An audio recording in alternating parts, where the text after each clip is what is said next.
All right. Good afternoon, everyone. Thank you for being here. I'm going to begin with a few administrative announcements.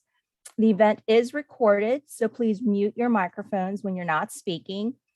Please turn on your video and have your full name showing so our presenters can see their audience. The rules of engagement for the panel will be explained a little bit closer to the first panelist speaking. And then help facilitate connections by providing your name and point of contact information in the public chat.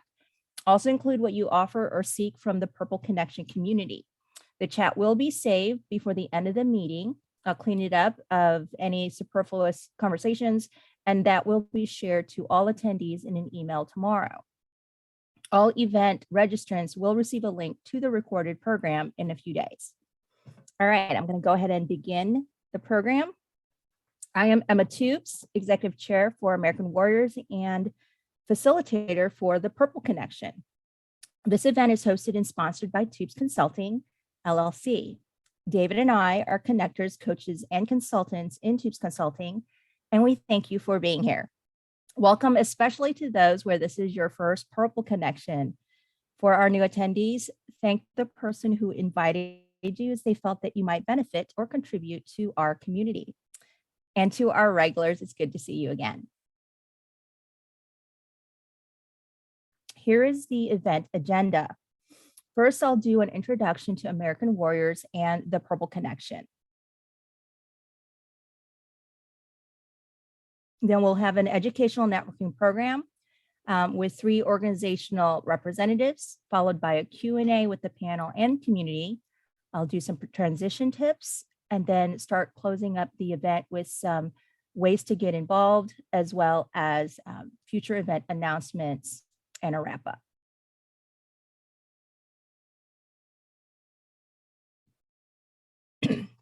Okay, the introduction to American Warriors and the Purple Connection.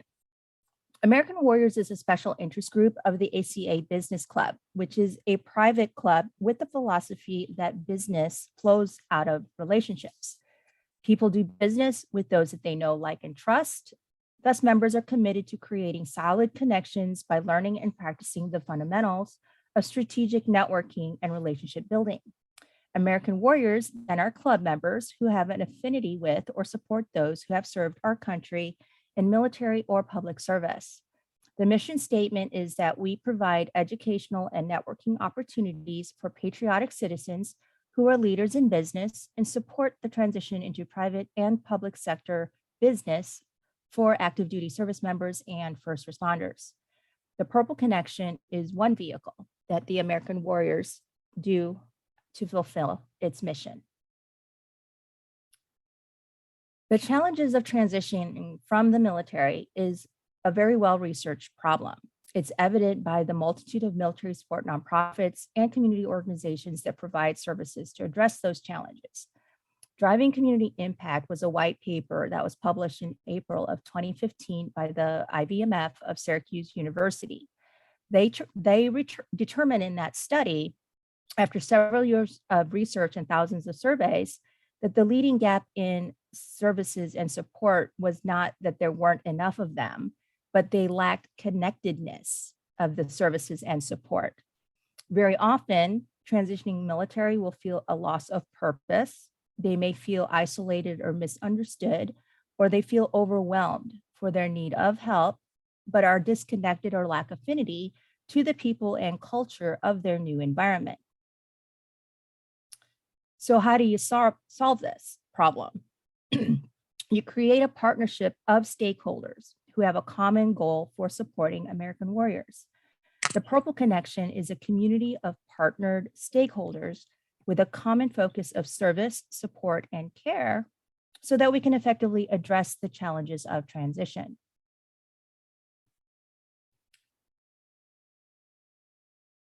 So what's up with the name? There's actually 2 reasons for it. In government jargon, the color for joint is purple. When our military is operating overseas on deployment, that environment is comprised of a multitude of seemingly disparate entities with varying purposes, but they have a common purpose through the operation that focuses their effort. TPC is an attempt to replicate this type of joint environment to support the American warrior in transition. Another reason is that when you combine the colors of red and blue, you get purple. In the Purple Connection, we're facilitating the connection of individuals who identify more closely to either the military community or the military support and business community, and when they come together, it's a Purple Connection. Here are the vision and mission of the Purple Connection. We create awareness to enable access and then empower action through collaboration and encouragement to expedite reintegration, support growth and healing, and enable opportunities. We do this by regularly bringing together community experts and facilitating connections through educational networking. So here is the ROE, the rules of engagement for our panel program and networking. Each participant will have 8 minutes to deliver their remarks. I will have a timer. The time can be stopped short and given back for Q&A specific to that panelist or used up entirely. However, when the timer does go off, please wrap up and we'll move on to the next presenter. Once each panelist has spoken, there will be 15 minutes for a Q&A with the community.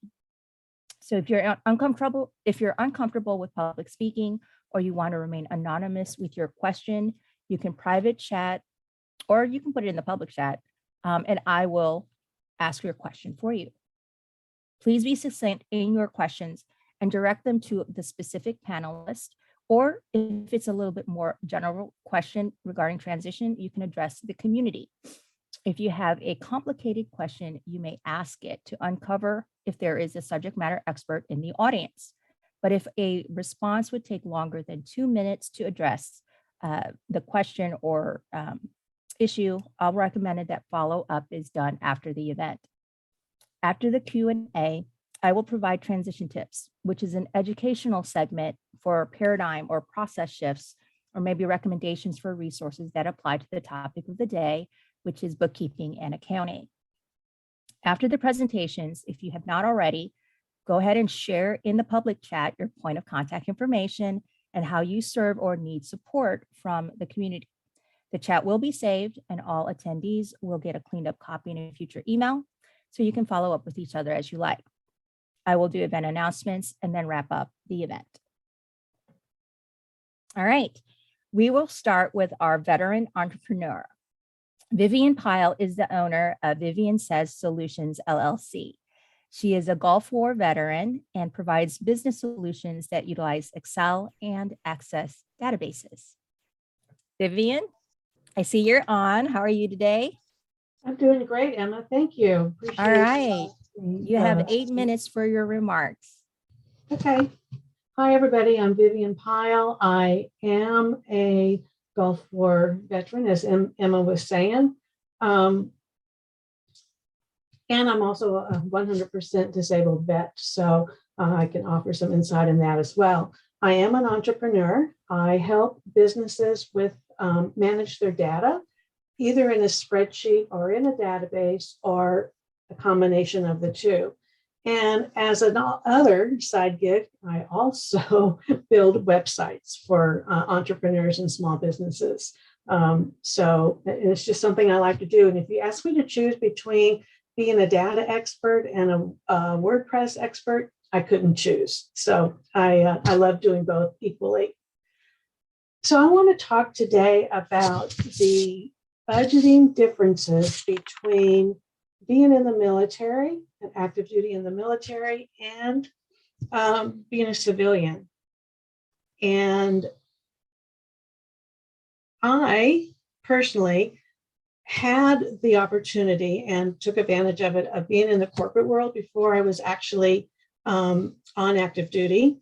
And so when I transitioned from active duty back to the civilian world, I felt like I had a hands up, if you will. I was already pretty familiar with how to budget and what have you.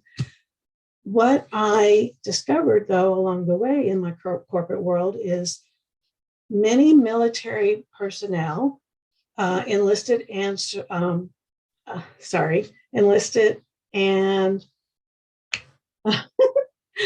Sometimes I have trouble with my memory, so it just kind of comes and goes. Officer, there you go, enlisted an officer. They were leaving the military and they had no clue what to do, because being an active duty member, so much of our living expenses are provided in the military, or we were given additional pay for such as housing and clothing. Our health care, our dental care, our eye care is all, you don't have to pay anything for them. And then, of course, some other expenses. You shop at the commissary, you do have a 5% charge, but it's not as much as, like, say, sales tax would be. Not sales tax. Yeah, sales tax. And if you shop at the commissary, not the commissary, the exchange, you don't have to pay tax there as well. So there's a lot that is provided for you by being in the military that we tend to forget about when we transition back into the civilian world. Now, if you're planning to leave the military and you're taking a regular job, one of the things that you need to remember is that unless it's a salaried position, your paycheck could fluctuate, whereas in the military, it did not fluctuate. You were, in fact, if anything, it went up with with your promotions and your years of service. But in the civilian world, if you take an hourly job, your pay could fluctuate depending on the number of hours that you work. So let's talk a little bit about the differences between the two. So we talked about how your pay could fluctuate. Something else that's really important is that you are now going to have to pay for your health care and your dental expenses and your eye care. And that's, some people in the military think, oh, it can't be that bad. Let me tell you, it is. Now, if you're lucky enough to have your healthcare benefits provided or partially paid for by your employer, then that's great. But you're still going to have to pay, most of the time, you're still going to have to pay out of pocket for your premiums. The other thing that you're going to have to pay for that we tend to forget all the time is a deductible, as well as your prescriptions and your over-the-counter medical service, or not service, but expenses as well. Your rent and utilities could cost you more on the outside than what you were being reimbursed for when you're in the military. You're also you probably got a clothing allowance. I know I did in the military, but let me tell you, the clothing that you're going to wear on the other side, as I like to say, is going to cost you a whole lot more than your clothing allowance that you were receiving. Let's see. The other thing is we tend to look at the bottom line when we're in the military. We just look at the amount that gets put into our checking account, automatically deposited. So we look at that amount and then we start figuring out some things like our car payment and some other things. But again, we tend to forget about the rent that's going to cost us and the healthcare expenses and what have you. Now, if you're going to leave the military and hang your own shingle, you need to be aware that not only do you have to pay for all the expenses I've already mentioned, and then some, you're also going to have to pay to start your business. And that includes business licenses for state and local usually. And here's a little tip. If you are a 100% disabled veteran, many states offer discounts, or they'll give you your business license for free. So there's a little tip for you. Your startup costs, they're going to vary by the type of business that you go into. You're going to have to worry about rent, possibly inventory, business insurance, office supplies, of course, marketing and advertising, because you're not going to be able to do it all on yourself. And then, of course, computers and software and a whole lot more. So keep that in mind if you're planning to hang your own shingle. And then one of the questions I do get a lot is, how do I know what things are going to cost me when I get out of the military? And that really is going to depend on the area that you're either in now or that you're going back to. Both of the coasts will tend to have a higher cost of living than, say, Middle America or the Midwest. And I've got some percentages, national averages that I can provide if you guys want. But I want to, because I don't know how much time I have left, I want to talk about how to make a household budget. And there's a lot of different methods out there on how to make a budget. The way that I prefer is to take all of my fixed expenses, like my car payments and my house and my utilities and credit cards, and I subtract that from my income. And what's left over is the amount that I have to spend on food and other incidentals. You need to determine a way to track your budget or stay on track for your budget. So for a couple of years after I got out of the military, I wasn't making an exuberant amount of money because, you started at the bottom and you grow. So for a couple of years, I used the envelope system. So after I paid all of my bills, I went to the ATM, I deducted what would be left over, a little less than what would be left over. And then I put it into different envelopes for food and coffee and lunches and what have you. It's my time. The timer is going off, so please start wrapping up. So some other ways, you need to start a worksheet. You need to add up all of your income sources, of course. Try and track your spending, and I have tips on that as well. One of my big things back then was when shopping, always use a list. My kids used to get mad at me because if they didn't put soap on the list, they didn't get soap. And then plan your meals and adjust as needed. So thank you. I hope that was helpful. All right. Thank you so much, Vivian. Very helpful. All right.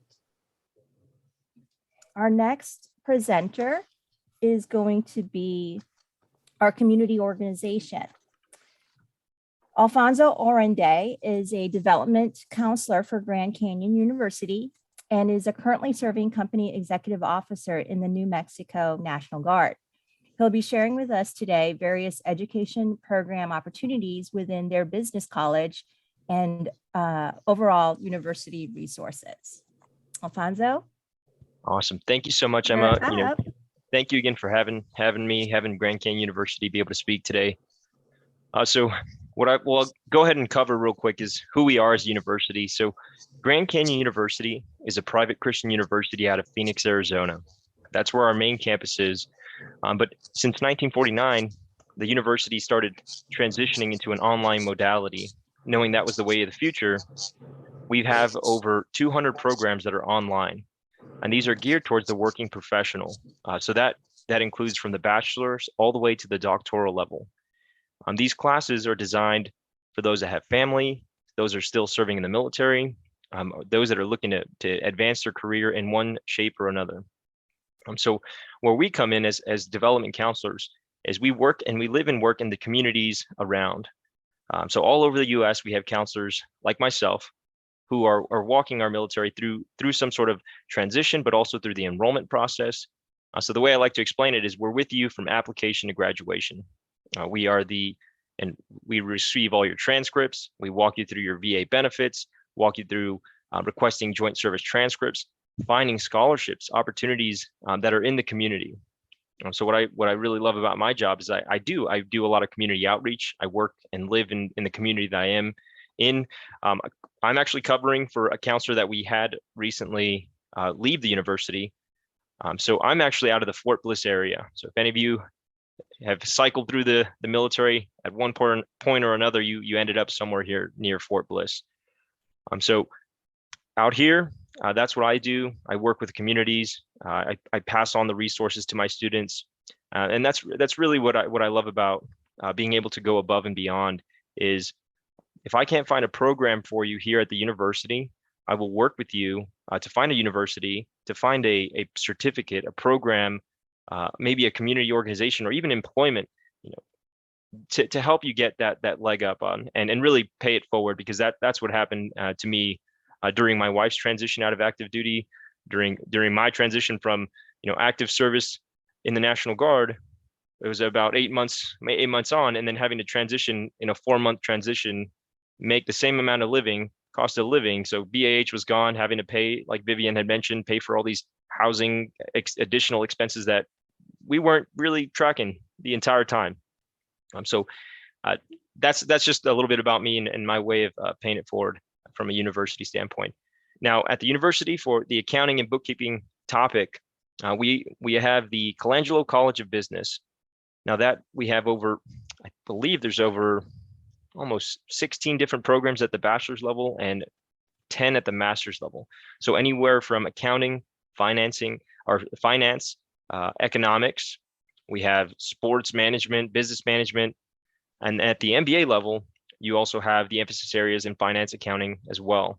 And they're all tracks to prepare you to either test for the CMA exam or the CPA exam. So at the same time, you'll be able to acquire all those 150 hours that you would need to sit for that exam. So at any point you have any questions, you can reach out to me. I'll post my information in the chat. One of the great things that we do offer as a university from the military side is we have a great active duty scholarship, and that is active duty service members, National Guard, reservists, any branch, any service. That's going to be your active duty scholarship for the bachelor's level. That's all your books are covered, your ebooks are covered. You don't pay any additional fees. We show you up front what the costs are. And that's really what I love about it is it's transparency. So from my experience going to my undergraduate, I had to go around 20 different departments. I had to turn in transcripts. I was told to take certain classes, and that didn't happen. And that doesn't happen here at the university. We walk you through, and I walk you through the net price calculator. You'll know exactly what you're paying for school. We walk through scholarship options, alternative transfer credit options. And then what I love, and I absolutely love, is our transfer evaluation. And so that's upfront. You will know, sending me your transcripts, your joint service transcripts, how many credits you're going to bring into a program at the start.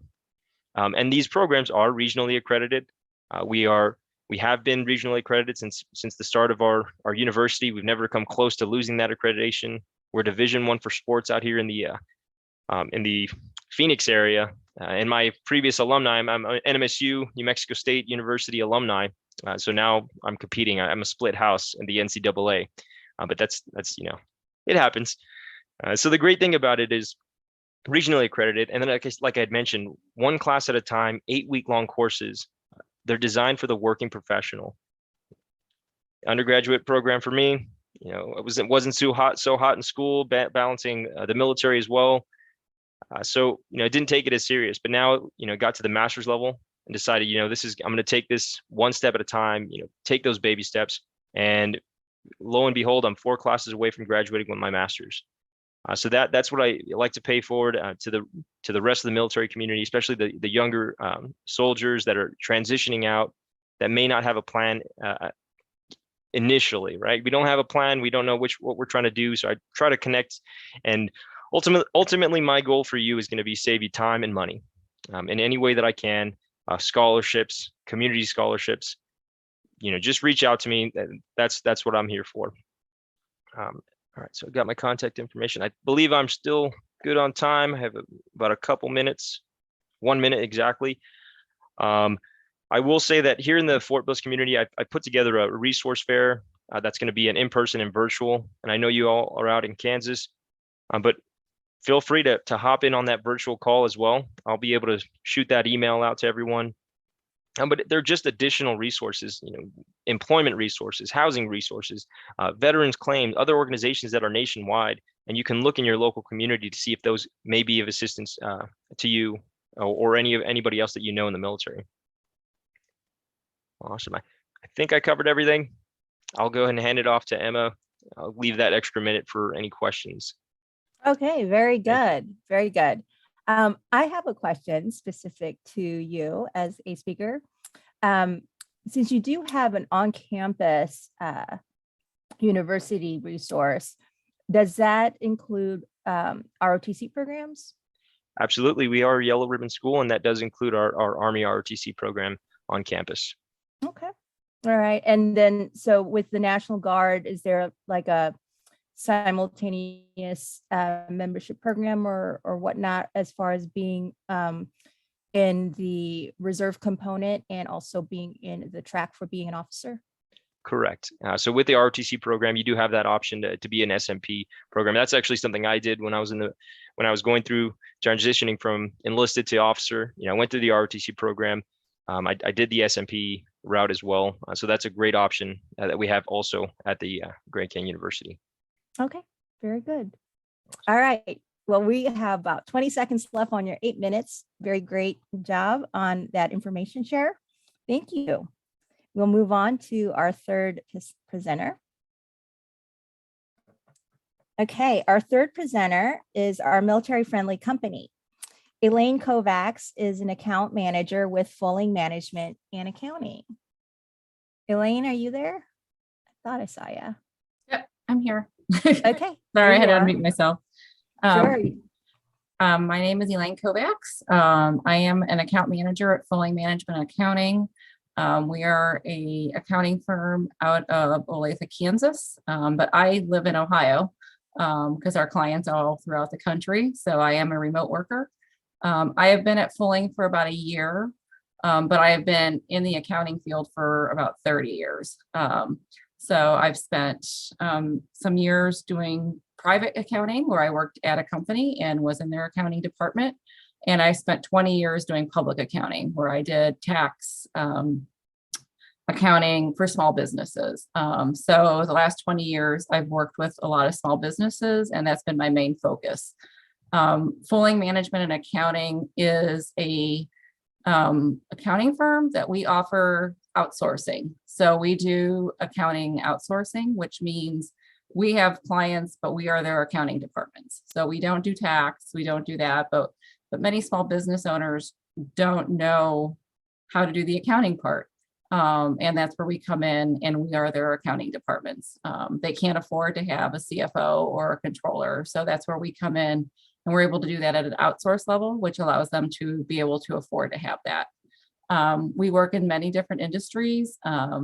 So we have clients throughout the country. Our clients range from $1 million up to maybe $5-10 million in revenue, but typically small business owners, 1 to 2 man shows. And we just really help them know how to run their business.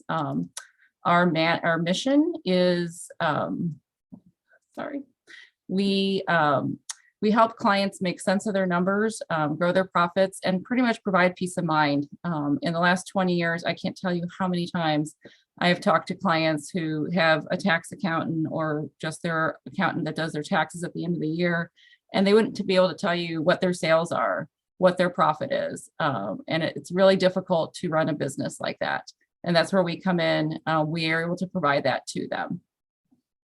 So we have different roles within our company.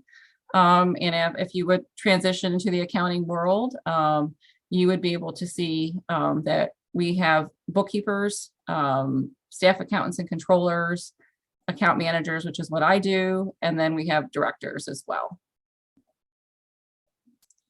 Our bookkeepers are more entry level. I know we've talked a little bit about that on the educational front, and they pretty much do that. They provide bookkeeping to small business owners, which would include bank reconciliations, paying their bills, collecting their money, payroll processing, and that would be your bookkeeper entry level person. And then we have controllers and staff accountants that kind of take it to the next level, and they work several clients, and they'll begin compiling financial statements and that for their clients. Account manager, which is what I do. We lead the group of staff accountants, bookkeepers. We typically have 1 or 2 accountants on an account, and it would be me and one other person typically. I meet with clients monthly and go over their financial statements, and I'm pretty much that go-to person in the business world for them. And then our directors kind of lead the whole group. So I know we were just talking about educationally in college and what is required of these different jobs. So our bookkeepers would typically have an associate's degree in accounting or at least accounting knowledge in classes. Experience with QuickBooks and Excel. I know Vivian talked some about the fact that she helps people with databases and stuff like that, but our bookkeepers would need those kind of skills. It's helpful to have some kind of accounting software knowledge like QuickBooks. I know everybody kind of hears about QuickBooks out there, but that's a good one to learn in order to get into the bookkeeping field. Our staff accountants and controllers have typically 4-year college degrees with a minimum of at least 5 years of experience is what we're looking for in that area. Account managers, which is myself, will typically have at least 7 years of experience. I'm a CPA, but many of our other account managers are either an MBA or a CPA. And a high level of software experience is what you're getting at when you get into the account manager level. And then our directors will have more leadership skills as well. So that's where I know, speaking with veterans, many veterans go on and decide that they're going to be an entrepreneur, and that's where kind of we come in. You know, you start your business and you know your business, but you don't necessarily know accounting. And I can tell you how many of our clients tell me that they have sleepless nights because they just don't know. Like, they'll look at their financial statement and first of all, it's not right. And second of all, they don't know how to read it and know what it tells them. And so that's where we come in. Small businesses are, but 45% of veterans will go and become self-employed because it's something that they know and they can do. And that's kind of where we come in, and other accountants come in and help them. We do have several veteran-owned clients. I myself work with a husband and wife veteran team. And they are engineers, and they started a business where they design military vehicles and make them safer. And that's their business that they do. I am their CFO. I meet with them on a monthly basis. Their work is all government contracts, and that's what we do. We've had a client who made shoes for veterans that have been injured. And so we support them. We are their accounting departments, and that's what we do. So sorry, I was way under faster than I thought I was, but no, it's okay. It's all right. We've got about 1:30 Okay. and you're 8. Does anybody have a specific question for Elaine? This is specific to her and her organization. Or anything in accounting. I've spent 30 years in accounting. So if it's something you're thinking about doing, I've been in both facets and all facets of accounting. So I do have that knowledge base if anybody is thinking of a career in accounting. Okay. Well, what we can do is just kind of roll into our Q&A period, because that's what's up next. Thank you very much for your remarks. That was really good information. All right. So our Q&A period is, let me reset my timer, is going to be 15 minutes long. And this is something to where if you have a question specific to the topic of the day, bookkeeping and accounting, we've got our 3 panel experts that you can ask your question to. But there's also the community as far as any general transition question or support or resource that you may need. Ask your question, even if it's not part of the theme of the day, and somebody in the audience may be able to answer the question or refer you. So we are now in our Q&A period. Anybody have a question for our panel or to the community?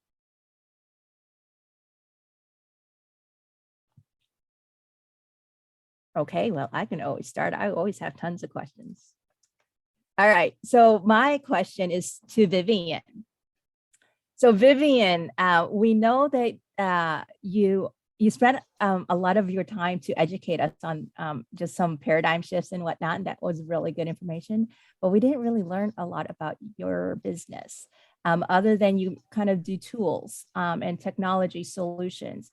Could you tell us, how did you get into that? If you did a career in the military, was it any way related to your entrepreneurship and how you support kind of the topic of the day of bookkeeping and accounting? Oh, well, thank you. Yes. as I said, I started in the corporate world before I even went on active duty. And in the corporate world, I just kind of fell into bookkeeping back then, and then learning different softwares. Like, I'm going to age myself here, but Lotus 123 came out, and I started learning on the very first version of that.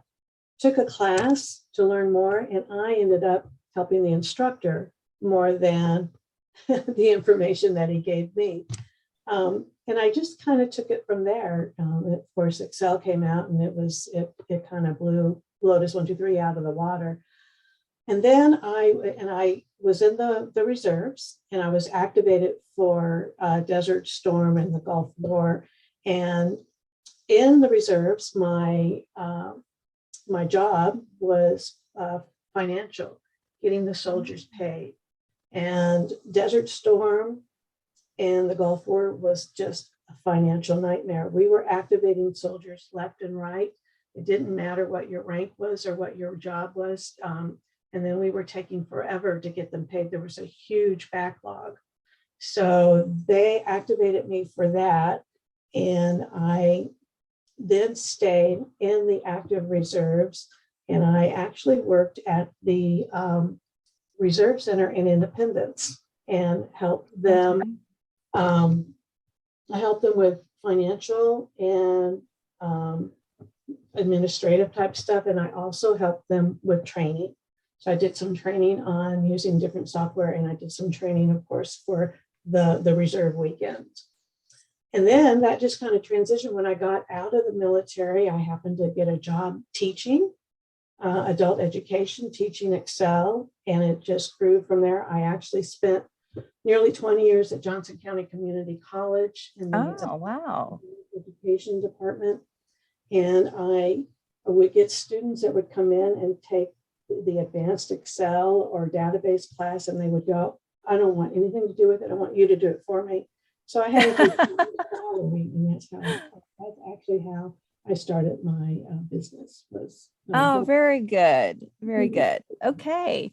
We have a question that was direct message to me. I think this is for Elaine, but anybody who can answer this. Is there a promotion path from being a bookkeeper to becoming an account manager? Typically, the bookkeeper would then lead to your controller or staff accountant role. And the bookkeeper will usually have more of an associate's degree. So in order to become the controller or staff accountant, you would need to get a bachelor's in accounting. And then the account managers will typically then have either a CPA or an MBA. So those are the paths, would be educationally and the experience levels as well. So our account managers usually have at least 7 years of accounting experience. So is the growth opportunity something to where they have to do it on their own, or is it are there opportunities to do that within the company? Within our company, sponsored program. No, but in a lot of companies, yes. Like there are a lot of public accounting firms that do offer continuing education or assistance with your education. So you could start at a bookkeeper level, and especially in the corporate world, if you were to go into a corporation and do the bookkeeping, they will typically have paths to that and educational assistance to help you with that. So. Okay, that's good to know. That, as far as for folks who really like kind of managing numbers and those type of things. Okay, somebody had raised their hand. That was Anton. You have a question? Yes. So you guys were mentioning paying for medical and life insurance and other things. What are your guys' take on TRICARE insurance when you become a veteran? Oh, as far as really, still having it if you're retired? Yeah, recommending it. Yeah.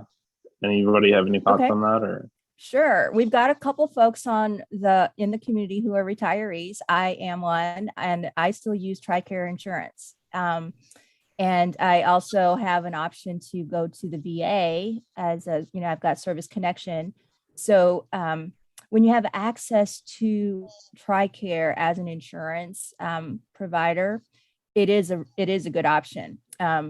the closest military treatment facility to where I am, because I'm in Kansas City, is inside of 50 miles.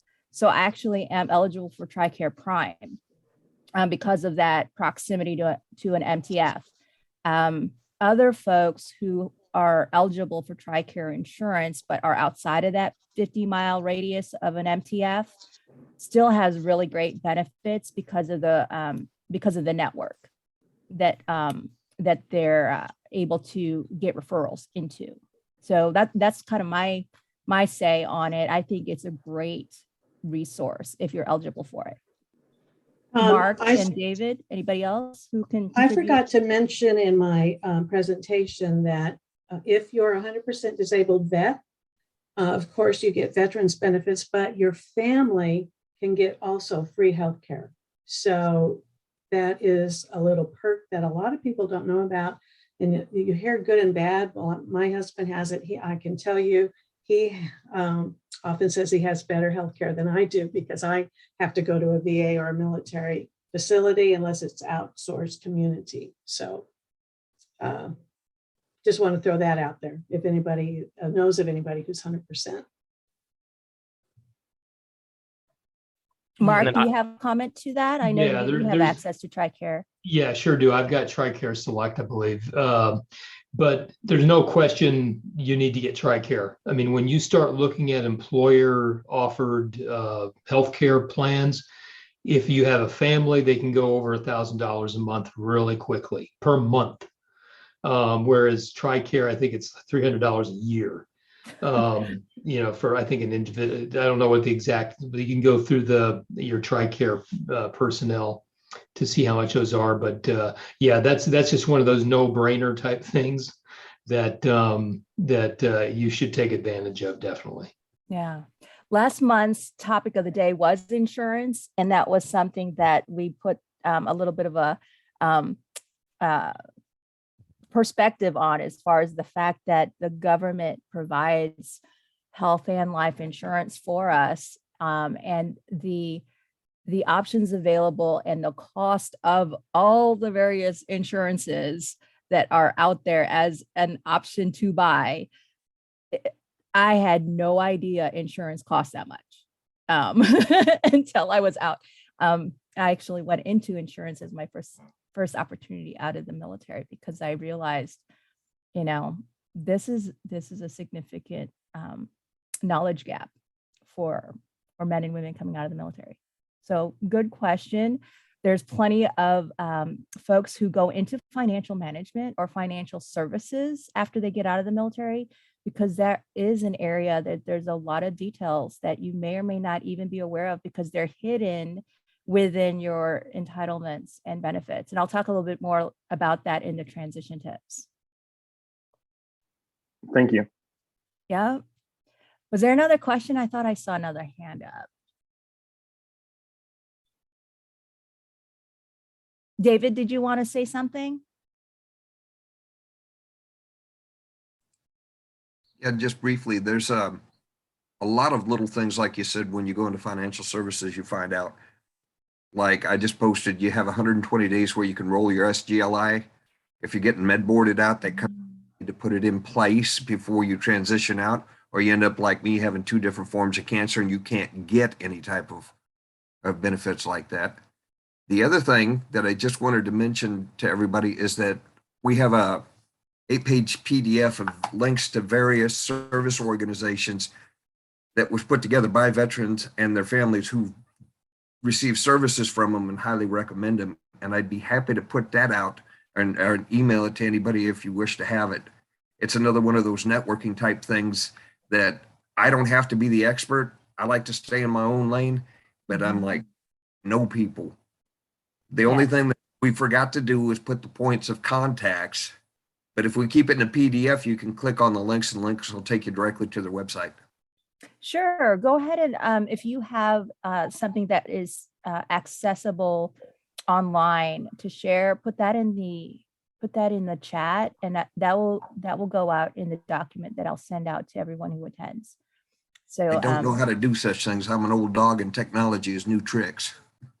If you have the URL, the link website in a window, copy that and then paste it into the chat. See what I can do, but I can't make any promises. I'm Okay. All right. caffeinated. Or you can email me and I was I'll gonna say, can I insert it. just send it to you and you can include it with the transcript? Yeah, you can do that. All right. Very good. Very good. Anyone have a question? We've got about 4 minutes left in the Q&A period.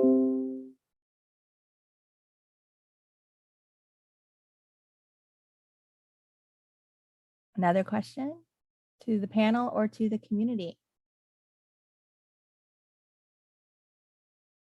All right. Alfonso, I'd like you to talk a little bit more in detail about the multitude of programs available. That's one of the reasons why I asked for GCU to be a panel member. You kind of highlighted some, but of all the various opportunities to go into accounting or bookkeeping with a certificate or a degree, there were some that had to do with data analytics and maybe business intelligence and things of that nature. And Vivian talked a little bit about how the tools that she can support in her services kind of, help in that type of organizational analytical management piece. But there's actually degrees for that, right? Can you talk a little bit about that? Absolutely. So, and in just the College of Business alone, we have anywhere from accounting. There's military-friendly programs that are applied where you transfer in a lot more credits. So you have applied business analytics. There's applied business information systems. Entrepreneurship is a degree as well. There's human resource management. I want to cover all these: business analytics, business information systems, business management as well, and then entrepreneurial studies I had covered. And like I said, there's multiple. So you have applied, and then you'll have your entrepreneurial degrees as well. And then the finance and economics, marketing, risk management, homeland security, emergency management, all of these programs that are some way, shape, or form transitioning out of the military. You've had some experience in either field, whether that was your MOS, whether you had some experience on the just for a short amount of time. But these programs are all catered to those professionals.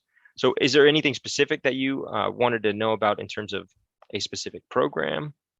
Well, the question earlier about kind of the personal or professional growth track for someone who likes numbers and is, good at managing their own personal finances, but maybe applying it in a career capacity where in the service they didn't do that, right?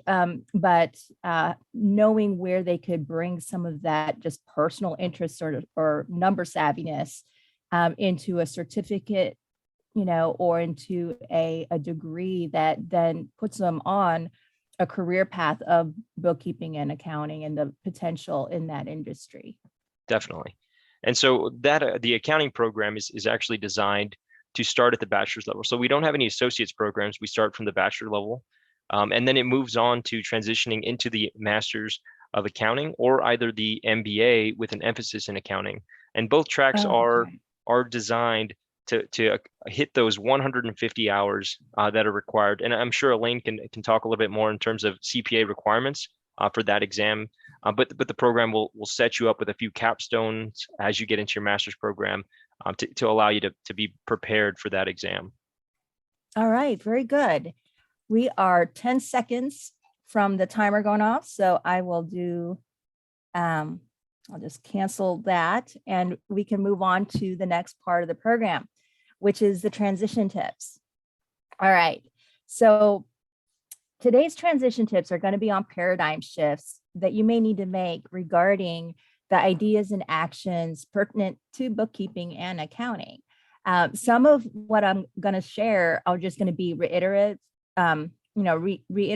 a few points that Vivian had mentioned earlier. But I'll share some various distinctions about how bookkeeping and accounting are a little bit different. They were alluded to a little bit earlier, but I'll just make it a little bit more clear. But related to the function of financial management. Bookkeeping and accounting are within the function of financial management, whether it's for your own personal household, right, and the transactions going on there, or a business. So I'll also mention in my remarks, why does transition factor into what you think and apply yourself in as far as these things? So some kind of points about the difference between bookkeeping and accounting. So we've already heard a little bit about the education required in order to be a bookkeeper or an accountant. Bookkeeping is a process, and it's recording financial transactions. It's identifying them, measuring them, recording them. Accounting is more of a system of all of that. These are very general as far as kind of the distinction, but part of the reason why there's a higher level of education experience required is because it gets a little bit more complicated when you get into accounting. So bookkeeping is something that we don't normally use as a adjective for us just managing our own household finances, managing the checkbook and paying our bills and being responsible with credit and all of these various things. But the things that you are tracking in managing your household finances, if you were to create a record of those transactions, that's what bookkeeping does. That's what you're doing. The mindset shift that transition might create is that income stream. How do you see your money? Like what Vivian said earlier, on your LES or what goes into the bank, and it's hidden.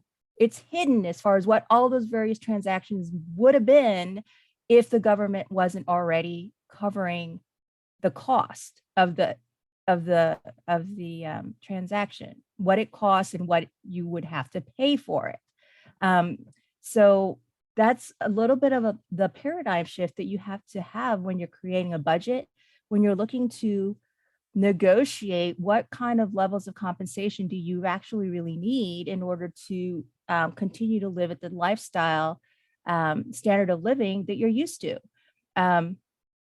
If you're living on an installation versus not on an installation, and some of the costs that are different in just the variance in environment.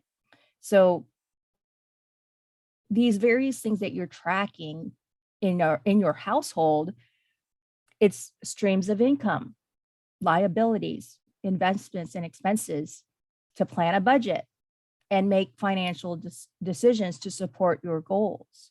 So the entitlements, the benefits by virtue of being a service person, those include your allowance for subsistence and housing, and maybe even special duty or hazardous pay, depending on what it is that you're doing in your occupation. Taxes. Okay, so federal taxes come out of everybody's, right, pay, but sometimes there are exemptions to state and local and county and city taxes because you are in a military status. I remember when I was on active duty, because my state that was on my record was Tennessee, the only taxes I paid for almost 18 years were federal taxes. State taxes come into play when you get out, wherever you happen to be, because they're geographic based on where you live, right? So that is a shift as far as what do you need to track? What do you need to have your eye on as far as what is coming out of your accounts, or what it is that you're responsible for. We talked a little bit about insurance already. There are so many different kinds and special needs and eligibility for those various insurances, where in the military, special needs doesn't disqualify you. Special needs might when you get out, and the expense for those special needs is borne by you and your household. whether you rent or own your home and where you live, whether it's a city or in the rural area or a big city like a metro, how many times how many different types of expenses might you incur just by going from one end of town to the other? Here in Kansas City, you can literally be, in different tax brackets just by going from one end of town to the other for things that you are paying for. So there's property taxes. So this was something interesting. When I got back from Germany and trying to register my car, I bought my car when I was on deployment. And then, so my car came back from overseas and registering my car. And there were property taxes on my car that I didn't realize I needed to pay. I'm like, what the heck is this? Paradigm shift when you're in transition. What you're used to may or may not actually be what it ends up being, depending on where you are when you separate from the service. Okay. Not that financial management of your household transactions and whatnot is super complicated. I mean, it can be, but it might be more so because of the fact that when you're in the military, there's an environment that is systemized for managing a lot of kind of the routine and mundane of life so that we have focus on the mission. We get taken care of as a community so that we can be at the highest level of performance in our work, and our families get taken care of as well. So some other financial considerations that you might have to consider is just the access to additional resources within the community because it is a civilian community, private or parochial schools as far as options and choices for your children, being members of organizations or clubs where there are dues, or just even being in a sport and having a cost to participate in some of these extracurricular activities that when you're in the military, there is no cost to participate.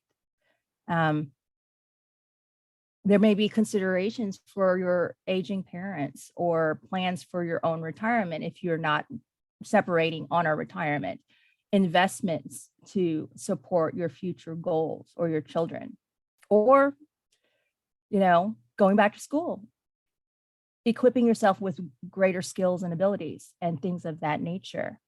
So when you become an entrepreneur or a contract worker, Vivian mentioned a little bit of this in her remarks. Instead of being a W-2 employee, your bookkeeping and accounting mindset also will have to shift from what you are used to with personal household financial management to being an entrepreneur. Okay.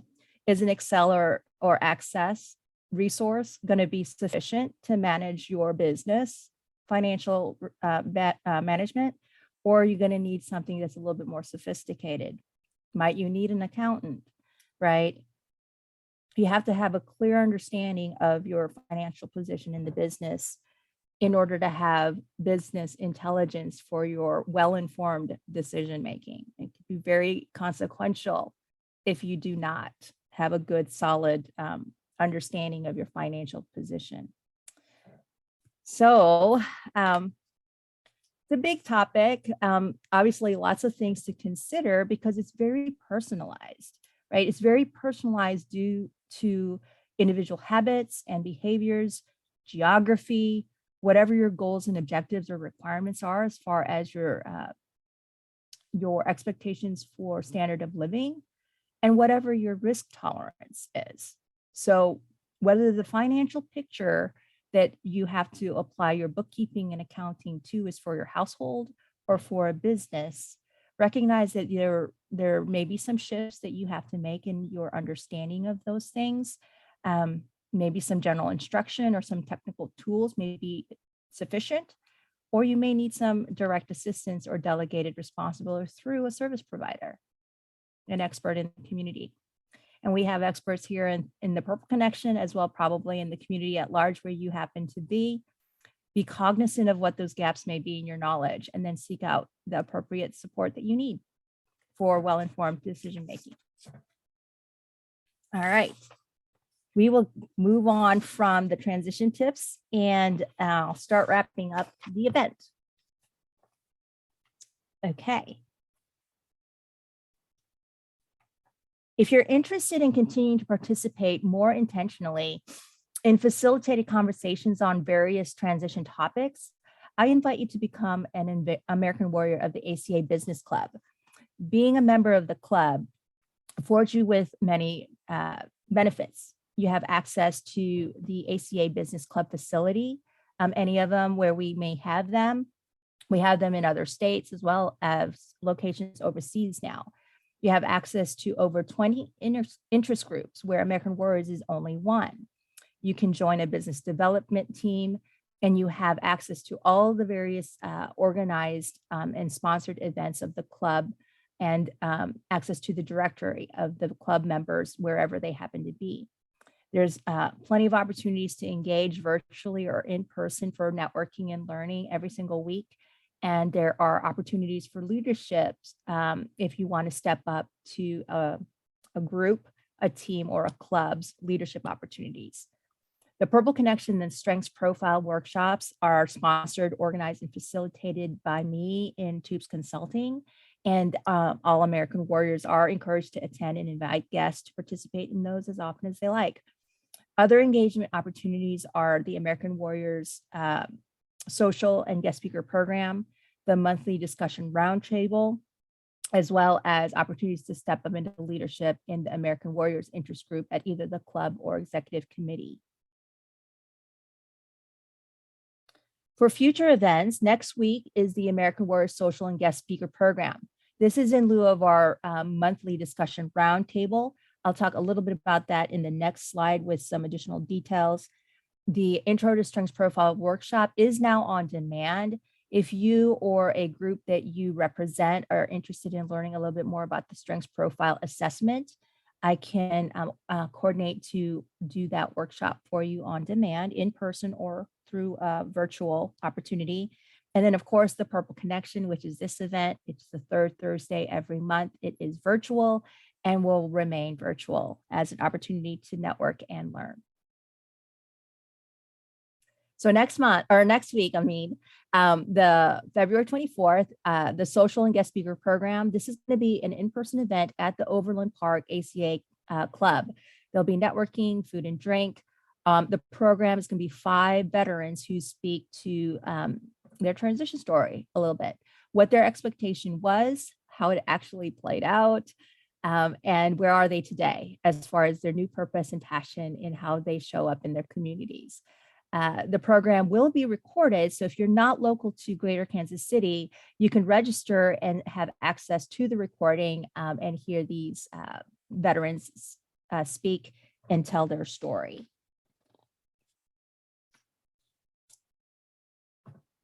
All right, the TPC referrals is every month, usually the week before the Purple Connection. This is an opportunity to intentionally connect with me and up to 3 others from the TPC community.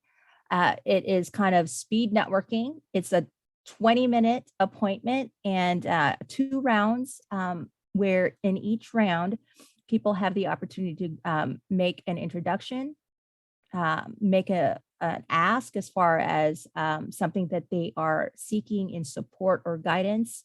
And in the second round, offer referrals, opportunities, and guidance. The invitations to participate to the TPC referrals will go out probably in the next week or so. It is an invite-only opportunity for people who are engaged in the Purple Connection, are either a American Warrior in transition, or they're growing their business, or part of the military support community. All right. The lineup for next month's Purple Connection, it is going to be March 17th. The topic of the day is personal safety.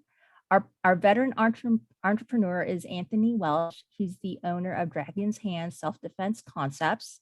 Our community organization is Corky McCaffrey. She is representing Synergy Services. as the Community Engagement Coordinator. It is an organization that supports adults as well as children who are victims of domestic violence. Our military-friendly company representative is LaDawn Van Kirk. She's an IT theft specialist. And then I will offer the transition tips for the program. Contact me if you have any questions, something that you may have missed through the program, or anything about future events and ways to engage in what we are doing. And I will help connect you to resources as you need. And the last slide. Thank you, everyone. Have a good evening. Follow up with each other, and we'll see you at a future event soon. Thanks, everyone. Have a good night. Thanks for having me. Thank you. You're welcome.